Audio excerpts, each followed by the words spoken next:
The plot thickens surrounding the Bayonetta 3 situation, ladies and gentlemen. For those who haven't been keeping up, Helena Taylor, who originally played Bayonetta before she dropped out for Bayonetta 3, posted a video in which she implored fans to boycott Bayonetta 3 because she refused to play the role of Bayonetta as a result of being offered a low pay of $4,000 flat to play the character for the entire game, which is why she dropped out, and then Jennifer Hale took over. She called out Kamiya specifically for making her that $4,000 flat deal after they had lowballed her even worse, and she also did call out Jennifer Hale for saying that she's now Bayonetta, insisting she has no right to say that because Helena helped create the role and the performance and all these things. I think calling out Jennifer Hale was in bad taste because Jennifer Hale, she's just a voice actor. She, doesn't make these corporate decisions, and voice actors often aren't informed about pertinent information, which is why Jennifer Hale had to put out this statement about how, as a longtime member of the voiceover community, I support every actor's right to be paid well and have advocated consistently for this for years, and that anyone who's followed me will know that, my reputation speaks for itself. And on top of everything she said, I wish I could say more, but I am under NDA. She also asked people to consider that the game's being made by an entire team, a team of people who, had no say in Helena Taylor's pay, and that she hopes that all of this ultimately resolves itself in an amicable and respectful way. Now, this issue isn't helped by how silent Nintendo, Platinum Games, and Hideki Kamiya have been, though Hideki Kamiya did tweet this, where he called Helena's video messages sad and deplorable due to an attitude of untruth, suggesting the possibility that there might be more to the story than meets the eye, some context we don't know that might change our perspective on things, though for many it was harder to give him the benefit of the doubt because he insisted on going on his blocking spree. It's almost become like a joke that he blocks everyone who don't follow his rules or whatever, but during a serious conversation and discussion, he should have dispensed with this and actually engaged with people and, communicate, because, there are a lot of sides to the story that are still not entirely clear. But one potential clarification may come in the form of this Bloomberg article titled "Attends Pay Dispute Overshadows Nintendo's Upcoming Bayonetta 3. This was an investigation conducted by reporter Jason Schreier via Bloomberg here, and going through the article, we'll find some interesting details regarding what might have transpired behind the scenes. At this point, it's all kind of hearsay from multiple sides. We still don't know the ultimate truth, but this could potentially shed more light on what might have happened behind the scenes, another angle that we may not be considering. The article does point out the important context that game actors have long complained about being underpaid and underappreciated. The article even brings up the 2016 SAG-AFTRA strike, where actors were trying their damnness to essentially make residuals a standard for video game voice acting and for just voice acting in general, though that was one area where voice actors couldn't win, so instead it was agreed upon that voice actors would receive bonuses based on the number of sessions they work. What residuals allow for is essentially the more successful a product that an actor was involved in is, the more they'll get paid, which is kind of how it works in every other entertainment sector like TV, film, music, you name it. This has been a hot button issue for a while now, and the pot surrounding this discussion boiled over once more when Helena Taylor released that video alleging an incredibly insulting pay for the kind of work that she was doing, playing the lead of a multi-million-dollar franchise, an iconic lead at that. But this article presents a different version of what might have transpired behind the scenes based on accounts from two people who are familiar with negotiations and based on documentation that Bloomberg itself actually reviewed. The report states that the developers were actually eager and determined to rehire Helena Taylor. I've seen a lot of people theorizing that Helena Taylor was intentionally lowballed so that Platinum Games could hire somebody with a more prominent name like Jennifer Hale. This article seems to refute that based on what they have heard from their sources. Delving into the specifics, Platinum Games sought to hire Helena Taylor for at least 5 sessions, each paying $3,000 to $4,000 for 4 hours in the studio, said the people who asked not to be identified because they aren't authorized to discuss private contract negotiations. Bloomberg aptly points out that this would make the total for voicing Bayonetta for the entirety of Bayonetta 3 at least $15,000, somewhere between $15,000 and $20,000, which is certainly better than the $4,000 flat fee to voice Bayonetta for the entire game that Helena Taylor claims she was actually offered. But apparently, according to Bloomberg sources, Helena Taylor was not happy with that pay offer either, and instead asked for a six-figure sum as well as residuals on the game. Platinum declined, and following lengthy negotiations, took auditions for a new actor. Now, to give you some context on how these numbers compare to what the current standards are when it comes to union video game voiceover, I've shown this before, but here are the typical rates that you can expect as a video game voice actor. This one right here you see pretty frequently. Essentially, one day, that's up to 4 hours of performance and up to 3 voices for $1,000. That's one session. The $3,000 to $4,000 that Helena Taylor was allegedly offered, according to Bloomberg sources, would be 3 to 4 times the minimum requirements. Now, by voiceover standards, that's considered to be among the more generous offers you'll see in the video game voiceover realm. But compared to other industries and sectors where you get paid more upfront and you get residuals, it still pales in comparison. Which is why, assuming this is true, demanding a six-figure sum for 5 sessions worth of voiceover, even if you're the lead in a major video game IP, would not be something that I don't think any game company would ever consider unless you are a well-known big star. Unless you're someone whose name alone can help boost the marketing of a game. And, I mean, Helena Taylor, while people love her performance as Bayonetta, it's not a widely known name that would ever convince a company to shell out 6 figures for 5 sessions worth of voiceover. So assuming there's truth to this, it should come as no surprise that Platinum declined the counteroffer and, following lengthy negotiations, took auditions for a new actor. Also, according to the article, even after Taylor turned down the role, Platinum did try to bring her in for at least a cameo. Platinum later offered Taylor a cameo in the game for the fee of 1 session, which she turned down, the people said. The fee for 1 session in her case would be somewhere between $3,000 and $4,000. I'm curious as to whether when Helena Taylor said that I was offered a one-time fee of $4,000 flat to play Bayonetta for the entire game, if she was actually referring to this one-time fee to make a cameo after she turned down the initial offer of $3,000 to $4,000 per session. In fact, that does line up with how she framed circumstances in part 3 of her video messages. For the role, and obviously passed with flying colours. They then sent me an insulting offer. That insulting offer, was that the $15,000 to $20,000 for the 5 sessions? And then... So I thought, you know what? I'm going to write to Hideki Kamiya. I'm going to write to him and ask him for what I'm worth. Ask him for what I'm worth might be referring to the 6 figures counteroffer that Bloomberg is reporting. I know he read it because I got a reply. That was when they offered me $4,000 US. So that $4,000 might be the, well, we've already recast the role because you turned down our initial offer and we have to cast this character, but hey, we're offering you a cameo at least. Would you like to do a cameo for, that one-time session fee for $4,000? I think that's what actually might have taken place, and if that's the case, Helena misrepresented the situation. She made it sound like $4,000 was the most Platinum Games was willing to offer for her to play Bayonetta for the entirety of Bayonetta 3, when the actual offer was closer to $15,000 to $20,000. That's definitely a different story. Helena does not detail what that initial insulting offer was before she got the $4,000 flat fee rate. Now, Bloomberg did reach out to Helena Taylor, and she claims that everything Bloomberg is reporting here, based on the 2 sources that they spoke to, is an absolute lie, and said that Platinum was trying to save their asses and the game. She said she stood by everything she said in the video and stated, "I would like to put this whole bloody franchise behind me, quite frankly, get on with my life in the theater." Well, Helena was the one who instigated this whole situation, so there's really no putting this behind us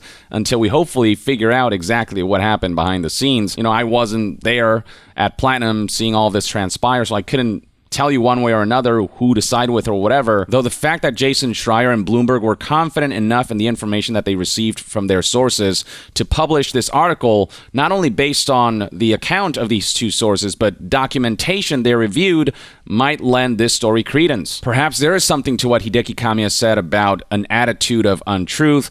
him saying that there is more to the story than what was known back then. Something else that the article points out, and that I also found out, is that Bayonetta 3 is in fact a union project, so they have to offer, at the very least, union rates. I already showed you that SAG-AFTRA PDF, but Bloomberg echoes that this essentially means a minimum of about $900 to $1,000 for a 4-hour voice-over session, plus bonuses. Prominent actors or franchise stars like Taylor usually make more. What that means is that the $4,000 flat rate to voice Bayonetta for the entire game, that's a very unusual thing that would actually break the SAG-AFTRA guidelines. If a project is union, you cannot pay a flat fee assuming this is how many sessions and how many hours it'll likely take to record for the whole game. You have to pay session by session. So given that Bayonetta 3 is union, Helena saying that she was offered a $4,000 flat fee doesn't make much sense. That could potentially lend further credence to the theory that when she said $4,000 flat fee, she was actually referring to a one-time session fee of $4,000 to make a cameo after she turned down the role. And if that is indeed the case, the way she framed her side of the story would be a woeful misrepresentation of what actually transpired. Now, the story's still developing, so I'm still holding out judgment until we hear more, but there are aspects to how Helena has presented her circumstances that don't fully add up. Helena insists that the information in this article is a complete lie, that her side of the story is the truth. I feel like it's time for her to start showing some receipts, at the very least, some evidence that, the offer that she was made was true. Maybe some of the communications that took place. I mean, Shorty broke NDA, and she said she's not afraid of NDA, so if she really wants to solidify her stance on this and highlight that her side of the story is the truth, then presenting evidence would potentially be the best course of action. Jason Schreier added additional context through his tweets here, where he presented all of the information already in the article, but also added that accounts and evidence reviewed by Bloomberg make it clear that those videos from Helena Taylor were not the whole story. And perhaps this is what Jennifer Hale is also insinuating by retweeting this thread, pointing to it, where voice actor Ben Diskin tweets about how critical thinking is a skill that needs to be taught as its own subject in school, before essentially offering guidelines on how to cross your T's and dot your I's before formulating a definitive opinion about something or presenting things as fact when in fact it could be misinformation. I'm not going to read through all of this, but you get the idea. You can read it for yourself. Trying to insinuate that Helena did not present the full picture of that situation. And then lending further credence to Jason Schreier's report is that it was corroborated by Stephen Totillo, who's heard sort of similar things. He tweeted, "I recently heard from a good source about the $15,000 offer to Helena Taylor, Platinum Second, higher offer, I believe, but wasn't able to second source it." So Jason Schreier essentially is that second source, though Stephen Totillo hadn't heard about the counteroffer of 6 figures plus residuals. Somebody else who corroborated this was Andy Robinson from Video Games Chronicle, who said, "I can corroborate Jason Schreier's reporting over the Bayonetta 3 pay dispute, a sad and messy situation according to his sources." Now, people across the internet have widespread opinions about how much Helena Taylor should be paid to reprise the role of Bayonetta, this iconic character and the lead of the Bayonetta series, for the third major outing. Some people are saying $15,000 to $20,000. That sounds about right. Others are saying that the 6 figures that she was allegedly asking for doesn't seem unreasonable. Whatever your opinions on that front might be, I think Stephen Totillo put it aptly. If the $15,000 offer is accurate, note that Taylor is denying Bloomberg's account, there will still be room for debate about what video game voice actors get for big roles. They still don't get residuals. For voice actors, residuals is the big sticking point. Voice actors feel that, much like how it happens everywhere else, their pay should scale to how successful the product that they contributed to is. When so much of why people become attached to these major gaming IPs, especially the more story-driven, character-driven ones, is because of the performances that actors provide, many feel like they deserve more than the bare scraps and minimum that they're getting right now, and residuals would be a great way to solve this issue, or at least mitigate it, by making it so that actors do get paid more if a game ends up doing really, really well, because game companies, studios, and publishers can more than afford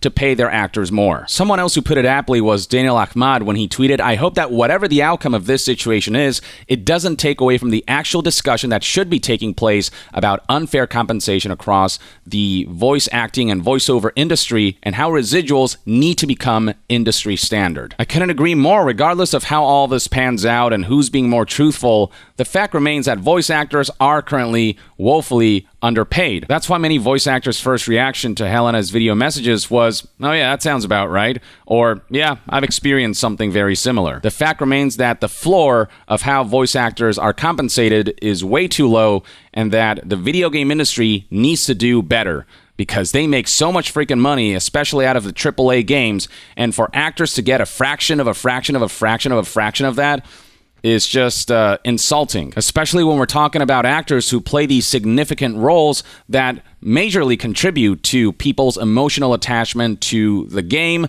or to the IP as a whole for future entries. I think it's worth bringing up in this video what the voice actor of Nico Bellic from GTA 4, Michael Hollick, shared back in May of 2008 through this New York Times article titled "A Video Game Star and His Less Than Stellar Pay." Here are two paragraphs that are very relevant for today's topic. Mr. Hollick was paid only about $100,000 over roughly 15 months between late 2006 and early this year for all of his voice acting and motion capture work on the game, with zero royalties or residuals in sight, he said. Had this been a television program, a film, an album, a radio show, or virtually any other sort of traditional recorded performance, Mr. Hollick and the other actors in the game would have made millions by now, because GTA 4 was so damn successful. It's Grand Theft Auto we're talking about, the biggest piece of entertainment as far as pure revenue is concerned. As it stands, they get nothing beyond the standard Screen Actors Guild day rate they were originally paid. Now, have standards gotten better since 2008? Yeah, a little bit, especially after that 2016 strike,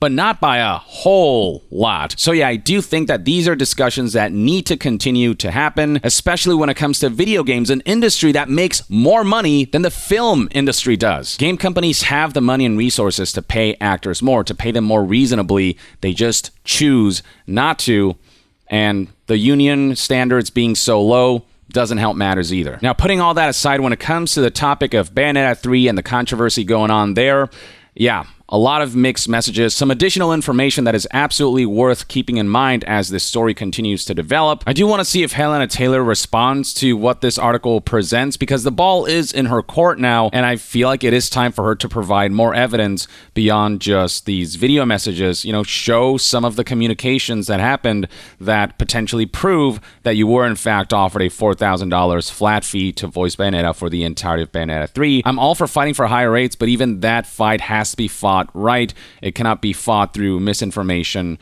and through essentially blaming parties in a way that doesn't accurately highlight what actually happened. If it turns out that Platinum Games is being more truthful, then Helena Taylor will have made the discussions surrounding, how voice actors should be treated just that much more difficult, because she essentially approached in bad faith. If she's intentionally withholding or misrepresenting information, then it's just going to make it that much harder for everyone to negotiate with clear and cool heads. And along the way, she'll have instigated unwarranted backlash against Platinum Games and Jennifer Hale, who took on the role after Helena Taylor refused. I will say that this Bloomberg article, the context that this could potentially provide, and the information that we have now does cast shadows of doubts on Helena's side of the story, but I want to wait and see if Helena responds in a way that maybe sheds even more light on things. With stories like these where it's hearsay from two sides, I tend to find that usually the truth lies somewhere in the middle, and hopefully we can put this behind us and begin to discuss constructively about how voice actors should be paid and how they should be treated, and how we should raise the floor of the current minimum requirements, which are far too low, and how residuals should become a standard in this industry. Because at the end of the day, if voice actor compensation were at a place where it should be, I don't think we'd be dealing with this situation at all. I don't think we'd be hearing from Helen. I don't think this whole controversy would have started in the first place. The reason this conversation keeps cropping up is because there's so much disillusionment surrounding how voice actors are paid and treated by game companies. Or at the very least, that's one man's take. Let me know in the comments below what your thoughts and opinions are on the information shared by Jason Schreier and Bloomberg. Does this shift your perspective and opinions about this whole Bayonetta 3 controversy? Share your thoughts below, and to be further updated on all things gaming news, reviews, and discussions, stay tuned right here on Young Yeah. I'll see you guys next time. Young out.